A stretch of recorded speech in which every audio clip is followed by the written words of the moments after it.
மா English teacher எனக்கு ஒரு ஹோம்வொர்க் கொடுத்துருக்காங்கம்மா, அது புரியவே மாட்டுதுமா. அப்படின்னா ஹோம்வொர்க் டி. நடுரே அது மீனிங் தெரியுமாமா? அந்தம்மா எழுதினா சொன்னாங்க. நடுரேவா? என்னவா இருக்கும்? வா அஜய் என்ன கிட்ட கேட்கலாம். அஜய் கொஞ்சம் வெளியே வாயேன். சொல்லுக்கா, என்னக்கா ஆச்சு? ஐசுவோட இங்கிலீஷ் டீச்சரு நடுரேன்ற வார்த்தைக்கு அர்த்தம் கேட்டாங்களாண்டா. அது என்ன வாடா இருக்கும்? நடுரேவா? நானே கேள்விப்பட்டது இல்லையே. எங்க நோட்டு கொடு. NATURE nature. கோ உன் பொண்ணு நேச்சர் ஏதாக்கா நடுரேடு பச்சிருக்குது. நேச்சரா? எங்க காமியா? NATURE நடுரே.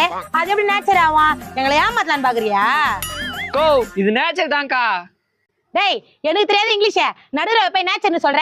இவன் கிட்ட போய் கேட்க வந்தேன் பாரு. வாய்ஸ் வேற யார்கிட்ட போய் கேட்கலாம். குடுறா நோட்டு.